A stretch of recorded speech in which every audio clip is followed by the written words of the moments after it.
میرپور آزاد کشمیر سے. پہلے آپ یہ سن لیں پھر اس کے اوپر بات کرتے ہیں. بیسیکلی یہ کوئی کچھ 1.25 منٹ کی آڈیو ہے, یہ کیا کہہ رہے ہیں پہلے آپ سن لیں, اس کے بعد اس پہ بات کرتے ہیں.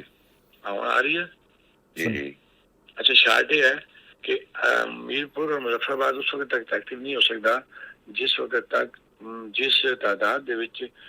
جڑیاں نا پارٹیاں آن کے بٹھا چھوڑیاں نہ سن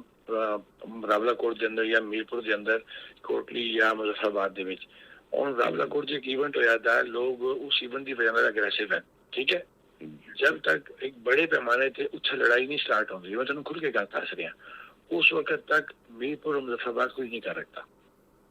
طریقے نال کر پھر طریقے نہ کر, لیکن یہ دیکھ لیں کہ ٹروپس کتنی ہیں, اتھا ٹروپس ہیں یا نہیں ہیں نہ راتی آئی ہیں نہ راتی پھرنے رہے ہمارے پر تقریباً 10 منٹ ڈرون پھرنے رہے صبح تک. پہلے چیک کرو ادھر رکھی کرو کہ اتنا کتنے لوگ ہیں, کس پوزیشن میں سول کپڑے ہیں, کس طرح, پھر پروگرام کا فیصلہ کریں. اس طرح جذبات اتنا کریں فیصلہ. شاید دیکھو نا میں یہی کہہ رہا ہوں, دیکھو میں یہی کہہ رہا نا کہ یہ ڈیپینڈ کس اوپر کرتا ہے جتنے ڈیڈ باڈی پی دی ہے. گل کیوں نہیں سمجھ رہے تو میری سر, میں بھی یہی چاہوں کہہ رہا نا کہ تساں آج راولا کوٹ دیکھو, راولا کوٹ میچ لگ سی تو اگلی گل بن سی, اگر راولا کوٹ میچ نہیں لگتا اسی کچھ بھی نہیں کر رکھتے. اچھا, ہم اس کی صحت کے اوپر بات کریں یا نہ کریں, یہ میرا خیال ہے ڈیبیٹ نہیں. ڈیبیٹ یہ ہے کہ مخصوص حلقوں سے یہ آڈیو مسلم لیگ نواز کی قیادت تک پہنچتی ہے. آپ کو پتہ ہے پاکستان کے اندر آڈیو ویڈیو لیک کی ایک پوری تاریخ ہے. المیہ پتہ کیا ہے, میں جس کے اوپر بات کرنا چاہتا ہوں آڈیو ویڈیو سے ہٹ کے, کہ بلوچوں کے خلاف آپریشن ہو, سنیوں کے خلاف آپریشن ہو, مہاجروں کے خلاف آپریشن ہو, پختونوں کے خلاف آپریشن ہو, کشمیریوں کے خلاف آپریشن ہو, یا پاکستان میں کسی اور جگہ آپریشن ہو, بجائے یہ کہ اس مسئلے کا حل نکالا جائے, ہمیشہ سے پاکستانی میڈیا کے اندر ایسے صحافی بھی, ایسے دانشور بھی, پاکستان کے سیاستدان بھی, سیاسی جماعتیں بھی مل جاتی ہیں کہ جو مسئلہ ختم کرنے کی بجائے اس مسئلے کو اٹھانے والے کو ختم کرنے کی بات کرتے ہیں. یہ فارمولہ لگا کے ذرا مجھے بتائیے کہ کیا ہم نے بلوچستان کے اندر, یا ہم نے جناب خیبر پختونخوا کے قبائلی علاقہ جات کے اندر, یا پھر اگر ماضی کی مثالیں دیں تو سندھ کے اندر, یا پھر اسی طرح سے مہاجروں کے خلاف ہم نے ماضی میں اس قسم کے جو آپریشن کیے بنگالیوں کے خلاف, اس کے پھر کیا اس کا رد عمل آیا اور کیا اس کا ہمیں فائدہ پہنچا, یہ بہرحال ایک بات کرنی چاہیے سیاسی جماعتوں کو. اب یہ آڈیو پیپلز پارٹی نے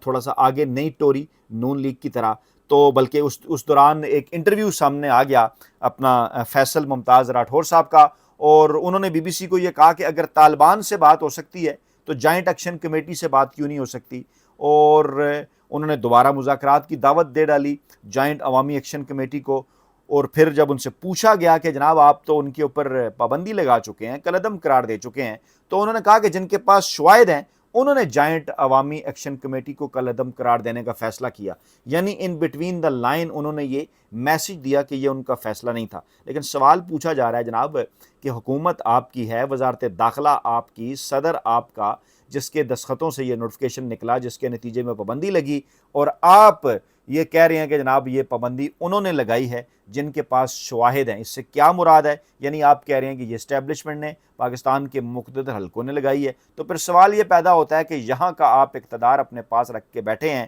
اگر آپ کے پاس کسی قسم کے اختیارات کشمیر کے اندر نہیں ہیں تو گلگت بلتستان کے اندر حکومت بنا کر آپ کیا کرنا چاہتے ہیں؟ خیر, پھر انہوں نے کہا جناب ہم کوئی ایسا راستہ تلاش کر رہے ہیں کہ افہام و تفہیم سے یہ مسئلہ حل ہو جائے. اچھا, بڑی حیرت انگیز بات ہے, پیپلز پارٹی کو وہاں پر نوازا گیا. سب کو پتہ ہے آزاد کشمیر کے اندر حکومت پہلے پاکستان تحریک انصاف کی تھی, پھر کس طرح سے وزیر اعظم چینج ہوتے ہوتے بات ان تک پہنچی, نون کا کیا کردار, اسٹیبلشمنٹ کا کیا, ان کا کیا, آگے گلگت بلتستان میں کیا ہوا, 27 جولائی کو یہاں الیکشن اناؤنس ہو چکے ہیں, کیک میں کس کا کتنا حصہ ہوگا اسلام آباد میں بیٹھ کے طے کیا جا رہا ہے. یہ ساری باتیں اپنی جگہ پر موجود ہیں. سوال یہ پیدا ہوتا ہے کہ آپ پہلے ان کے ساتھ مذاکرات کرتے ہیں, اس کے بعد پھر آپ انہیں دہشت گرد تنظیم قرار دے دیتے ہیں. ابھی انہوں نے اپنا احتجاج اناؤنس کیا ہوا تو 9 جون کو, آج 9 جون ہے, اور پھر آج آپ دوبارہ بات کرتے ہیں, آپ کہتے ہیں نہیں جناب ہم ان سے بات کرنے کو تیار ہیں. تو یہ کوئی پالیسی سمجھ نہیں آتی کہ پہلے بات کر رہے تھے, اس کے بعد جب بات کرنی تھی نہیں کی, ان کے اوپر پابندی لگا دی, آپریشن کر دیا, انٹرنیشنل میڈیا رپورٹ کر رہا ہے وہاں ہلاکتیں ہو گئیں, فورسز کے لوگ بھی, اور اس کے ساتھ ساتھ دوسری طرف جو ہے وہ آزاد کشمیر کے لوگ بھی. اچھا، اب اس کے بعد آپ نے جب ان معاملات کو دیکھا تو اب کچھ لوگ کہہ رہے ہیں کہ آپ انہیں دانہ ڈال رہے ہیں، آپ کیا کرنا چاہتے ہیں آگے، کیونکہ الیکشن ہے تو آپ کو پتہ ہے کہ 27 جولائی کو آپ کو ووٹ نہیں ملنا، آپ عوامی ہمدردی حاصل کرنا چاہ رہے ہیں، اس لیے اس قسم کی بات کر رہے ہیں۔ موصوف کہتے ہیں کہ ایک ریاست کو ہرا کر جوائنٹ ایکشن کمیٹی نہیں جیت سکتی، اور پھر کہتے ہیں کہ ریاست جیت بھی، اور اگر ریاست بھی جیت جائے تو انسانی جانوں کے ضیاع کے بدلے حاصل ہونے والی جیت کو میں جیت تصور نہیں کروں گا۔ اچھا، یہیں سے معاملہ شروع ہو گیا تھا جب ان کا انٹرویو سامنے آیا نا بی بی سی کے اوپر، تو ہمیں اس قسم کے سگنل ملنا شروع ہو گئے تھے کہ آپ جناب ہارٹ واٹرز کے اندر یہ چلے جائیں گے، انہیں شٹ اپ کال ملنے والی ہے، کیونکہ یہ تمام تر معاملات تو کسی اور سطح کے اوپر دیکھے جا رہے ہیں، اور پیپلز پارٹی کو بھی اس بات کا اندازہ ہے، لیکن شاید گلگت بلتستان کے الیکشن سے پہلے وہ کوئی ایسا کام نہیں کرنا چاہتے۔ دیکھیں نا، گلگت بلتستان کے الیکشن سے پہلے ان کے اوپر پابندی لگی تھی نا، ایک رات پہلے، اگلے دن وہاں الیکشن تھے، تو اس وقت آپ نے کیوں نہیں کہا کہ یہ پابندی ہم نے نہیں، کسی اور نے لگائی ہے جن کے پاس شواہد ہیں، کیونکہ آپ کو پتا تھا کہ شاید پھر ہمیں وہ والی سپورٹ نہ مل سکے گلگت بلتستان کے الیکشن میں مقتدر حلقوں کی جانب سے، تو آپ اپنی سیاست کر رہے ہیں، آپ نے کہا چلیں وہاں پر ہماری مدد ہو گئی،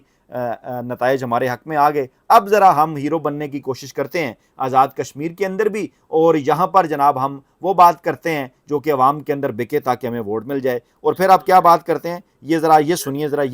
یہ طلعت حسین صاحب، ان کو آپ کو پتہ ہے طلعت حسین صاحب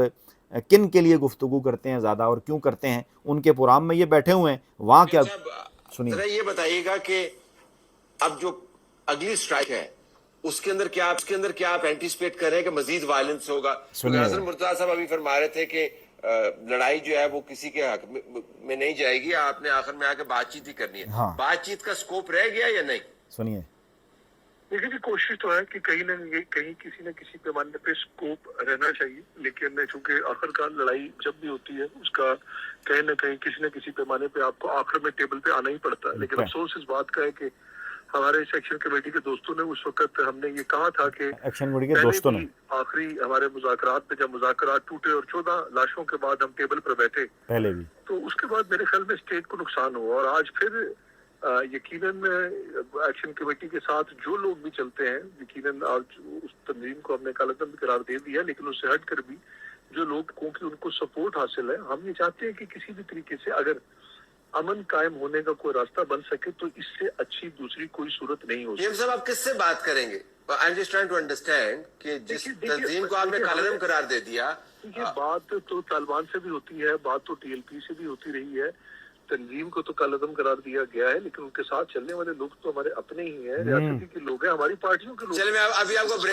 بریکنگ نیوز دیتا ہوں۔ یہ سنیے ذرا، بریکنگ نیوز دیتا ہوں، یہ ذرا آپ نے غور سے سننا ہے، انہیں ایک میسج آیا ہے طلعت حسین صاحب کو، اور وہ پڑھ کے ان کے بتا رہے ہیں۔ جی میں آپ کو بریکنگ نیوز دے دیتا ہوں جی، اور ابھی یہ پروگرام کے دوران ہی ہمیں مختصر حلقوں کی طرف سے بتایا گیا کہ 12 سیٹوں پر کوئی کمپرومائز نہیں ہوگا جی، ایک یہ بتایا گیا۔ دوسرا یہ بتایا گیا کہ جو ان کے رنگ لیڈرز ہیں ان کے ساتھ بات چیت نہیں ہوگی، جو لوکل لیول کے لوور لیول کے لوگ ہیں ان کے ساتھ بات ہو سکتی ہے۔ 175 ایف آئی آر جو پہلے کینسل کر دی گئی تھی وہ تو خیر ریسٹور ہو چکی ہیں۔ یہ ہے پیپلز پارٹی کی یہ اوقات، باٹم لائنز ہیں جو ہمیں بتائی جا رہی ہیں، تو میں یہ جاننا چاہ رہا ہوں کہ پھر اگر رنگ لیڈر سیاسی جماعتوں کی اوقات کہہ لیں، تو بات آپ کس سے کریں گے؟ ہر محلے میں جا کے بات کریں گے؟ کہاں پہ بات کریں گے؟ دیکھیے میں نے آپ سے پہلے ہی کہا تھا کہ صرف جوائنٹ ایکشن کمیٹی اگر تو پینترا بدل رہے ہیں۔ 22 کور ممبرز کی بات ہے تو ان کے ساتھ تو بات نہیں ہو سکتی، لیکن اس تحریک کے اندر جو میرے لوگ جڑے ہیں، آپ کے لوگ جڑے ہیں، اللہ اکبر، تو وہ کس کے لوگ ہیں؟ بہت سارے لوگ ہیں جن کے ذریعے میڈیشن کر کے اس کے اندر امن قائم ہو سکتا ہے، تو ان کے ساتھ بات کی جا سکتی ہے۔ اور باقی جہاں 12 سیٹوں کی بات ہے، میرے لیے 12 سیٹوں کی کوئی اہمیت نہیں ہے کہ وہ ختم ہو جائے تب بھی کوئی اہمیت نہیں، انہیں رکھا جائے تب بھی کوئی اہمیت نہیں۔ اہمیت اس چیز کی کہ ریاست کا امن برقرار ہے۔ شاید میرے یہ الفاظ کمیٹی کے ساتھ مذاکرات ہو رہے تھے تو میں ان سے تب بھی یہ کہتا تھا کہ سیٹوں کا ایشو یقیناً ایک ایشو تو ہو سکتا ہے، لیکن اس ایشو کی بنیاد پہ ریاست کے اندر عدم استحکام پیدا کرنا، ریاست کو اس طرح لے جانا، اس سے پوری ریاست کا نقصان ہوگا۔ دیکھیے پیپلز پارٹی کی اپنی ڈیمانڈ تھی کہ ان سیٹوں کو پرپورشن نمائندگی دی جائے، نون کا اپنا ایک سٹانس تھا، ایکشن کمیٹی کا اپنا ایک سٹانس تھا، لیکن یہ سٹانس اتنے مضبوط نہ تھے، نہ ہے، نہ ہو سکتے ہیں کہ جس کی بنیاد پہ ریاست کے اندر جو میسج میرے پاس آیا اس میں تو سٹانس بڑا مضبوط ہے۔ ڈاکٹر طاہر فضل چودھری صاحب اس میں موڈیفیکیشن کر دیں۔ میسج جو آیا اس میں تو سٹانس بڑا مضبوط ہے کہ بات نہیں ہوگی۔ تو لیں جناب، یہ معاملہ ہے یہ سیاسی جماعتوں خاص طور پر اقتدار کے اندر موجود اس وقت سیاسی جماعتوں کی اوقات ہے کہ وہ اگر بات بھی کرنا چاہیں کہیں ہم نے بات کرنی ہے تو لائیو پروگرام کے اندر میسج آ جاتا ہے کہ نہیں جناب آپ بات نہیں کر سکتے۔ اچھا یہ جناب جو صورتحال ہے اس کے اوپر درخواست آپ سے یہ ہے کہ اکثر میں آپ کو کہتا رہتا ہوں کہ جناب فیڈ بیک ضرور دیا کریں، وہ جو آپ سے منت ترلا کرتے ہیں نا کہ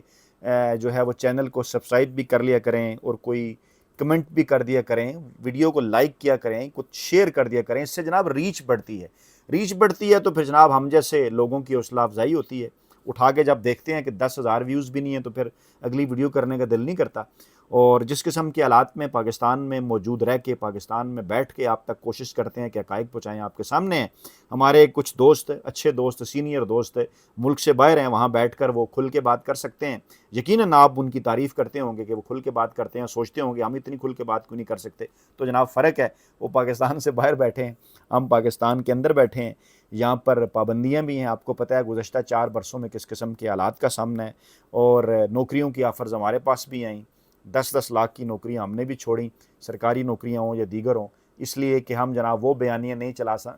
چلا سکتے جس کے پیچھے کوئی مخصوص ایجنڈا ہے، عوام کی بات کرنا چاہتے ہیں، حق اور سچ کی بات کرنا چاہتے ہیں۔ تو آپ سے درخواست ہے جناب کہ جو منت ترلا ہم کرتے ہیں اس کو جناب اس کے اوپر ذرا غور فرمایا کریں، اور پھر جاتے جاتے میں آپ سے یہی درخواست کروں گا کہ فیڈ بیک اپنا قیمتی جو ہے اس سے ضرور آگاہ کیا کریں۔ چینل کو سبسکرائب کر لیں، ویڈیو کو لائک بھی کریں، شیئر بھی کریں۔ اپنا بہت خیال رکھیں، نئی ویڈیو کے ساتھ جلد حاضر ہوں گے۔ اللہ نے کے بعد۔